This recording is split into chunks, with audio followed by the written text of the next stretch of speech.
Every country on earth at the moment is reforming public education. People are trying to work out, how do we educate our children to take their place in the economies of the 21st century? How do we do that, given that we can't anticipate what the economy will look like at the end of next week? The problem is they're trying to meet the future by doing what they did in the past. And on the way, they're alienating millions of kids who don't see any purpose in going to school.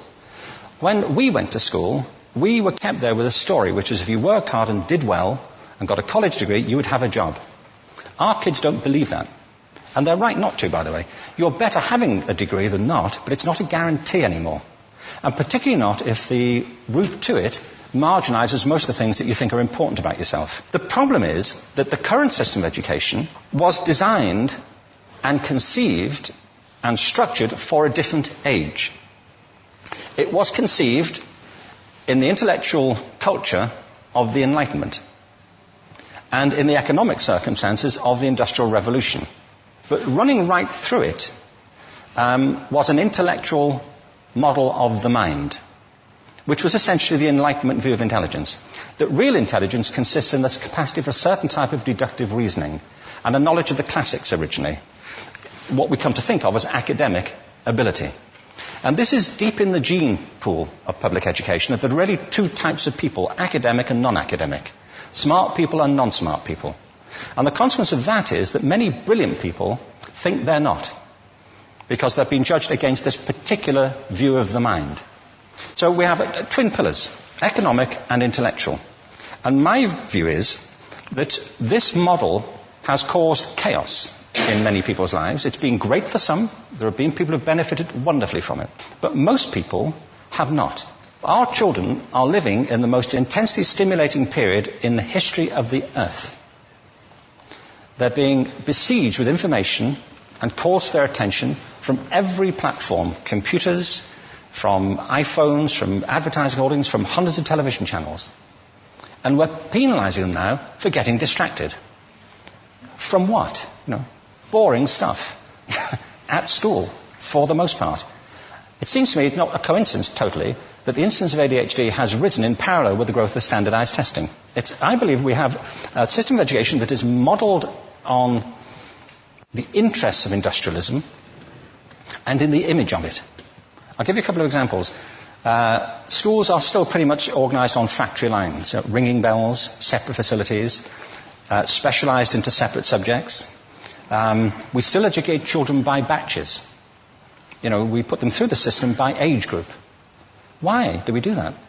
Why is there this assumption that the most important thing kids have in common is how old they are? It's like the most important thing about them is their date of manufacture. You know what I mean? Well, I know kids who are much better than other kids at the same age in different disciplines, or at different times of the day, or better in smaller groups than in large groups, or sometimes they want to be on their own. If you're interested in the model of learning, you don't start from this production line mentality.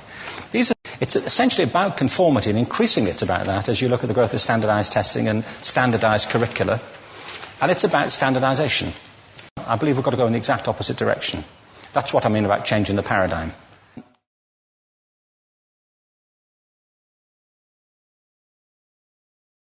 Video games provide a fun escape from reality, though they're often portrayed as violent, lazy, and a waste of time by some. The debate has raged on for years, so are there any positive effects? Can video games actually make you smarter? Many studies have actually shown increases in cognitive function after playing video games. One study in particular had participants play Super Mario 64 for 30 minutes a day over 2 months. Afterwards, the brains of these participants saw an increase of gray matter in areas associated with memory, strategic planning, and fine motor skills of the hands compared to those who had not played. These are particularly encouraging results for mental disorders which cause these brain regions to shrink, using video games as a therapy. Video games can also be incredibly educational, and while you may not be playing some of your favorite games for this purpose, there are certainly many games that are used as effective teaching tools for both young and old. They may even help kids who suffer from dyslexia read more effectively. In a small study, dyslexic children who played regular video games ended up reading faster and more accurately. Even in the elderly, improved memory and focus is seen. More importantly, specially designed brain-teasing video games have been shown to slow the aging process of the brain by up to 7 years. Think you're able to keep track of what's in front of your eyes? Keep an eye on the blue circle here. Eventually, it will turn yellow like all the others. I will then point to a circle and you tell me if it was originally blue. If you knew this ball wasn't blue, then you're a functioning human being. But let's make it harder. Staring at the middle of the screen can help to keep track of the blue circles. Was this circle originally blue? If you said no, you'd be right. One more time, but with 5 blue circles.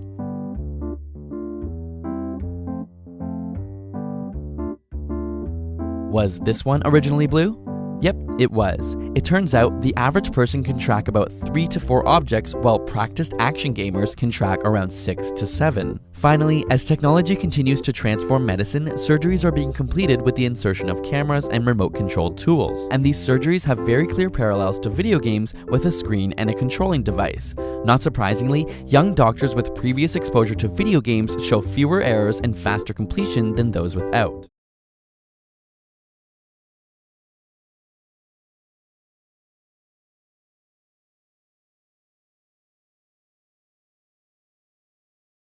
I'm a brain scientist, and as a brain scientist, I'm actually interested in how the brain learns. And I'm especially interested in the possibility of making our brains smarter, better, and faster. 90% of children do play video games. But let's be frank. When the kids are in bed, who is in front of the PlayStation? Most of you. The average age of a gamer is 33 years old, not 8 years old. And in fact, if we look at the projected demographics of video game play, the video game players of tomorrow are older adults. So video games is pervasive throughout our society. It is clearly here to stay. It has an amazing impact on our everyday life. Consider these statistics released by Activision.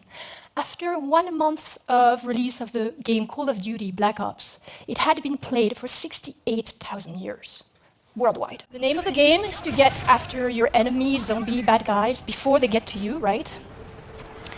And I'm almost sure most of you have thought, oh, come on, can't you do something more intelligent than shooting at zombies? Well, I'm not going to tell you that playing video games days in and days out is actually good for your health. It's not, and binging is never good. But I'm going to argue that in reasonable doses, actually the very game I showed you at the beginning, those action-packed shooter games, have quite powerful effects and positive effects on many different aspects of our behavior. People that don't play a lot of action games, that don't actually spend a lot of time in front of screens, have normal, or what we call corrected to normal vision. Guys that actually indulge into playing video games like 5 hours per week, 10 hours per week, 15 hours per week, guess what? Their vision is really, really good. It's better than those that don't play. And it's better in 2 different ways.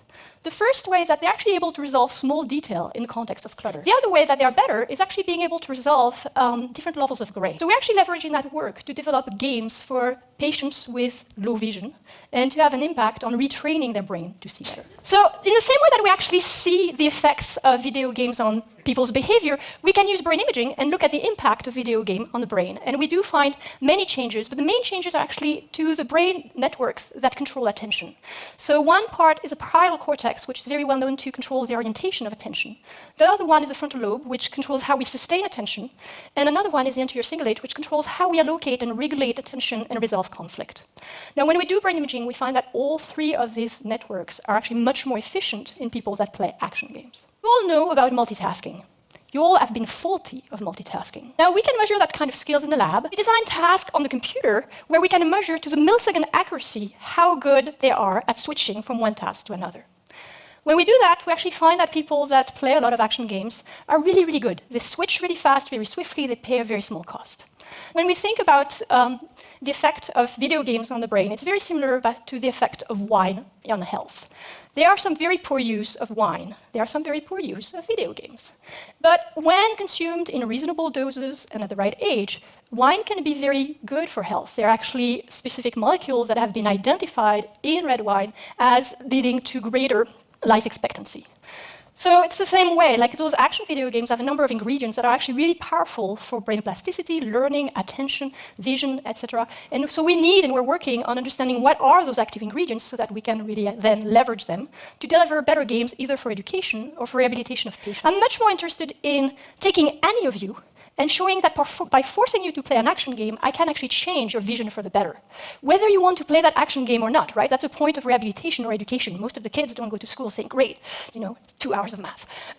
So that's really the crux of the research. And to do that, we need to go one more step. The one more step is to do training studies. What we do in these training studies is people come to the lab, they do tasks like this one.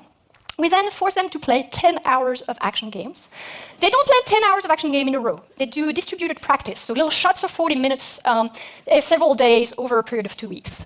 Then once they're done with their training, they come back a few days later, and they're tested again on a similar type of mental rotation task. So this is work from a colleague in Toronto. What they showed is that initially, subjects perform where they're expected to perform given their age.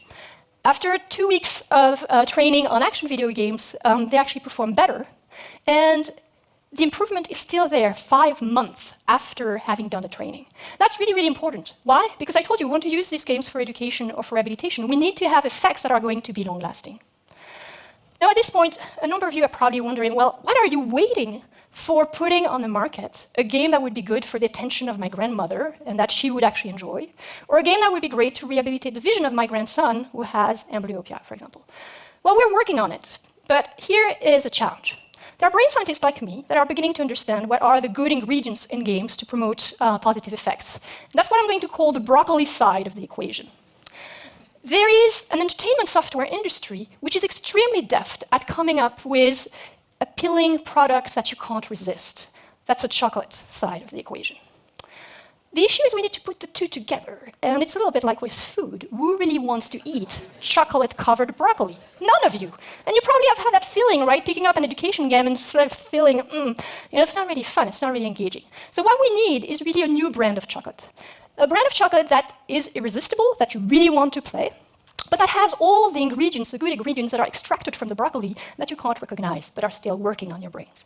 And we're working on it, but it takes to come and to get together brain scientists, people that work in the entertainment software industry, and publishers. So these are not people that you usually meet every day, but it's actually doable, and we are on the right track. I'd like to leave you with that thought, and thank you for your attention.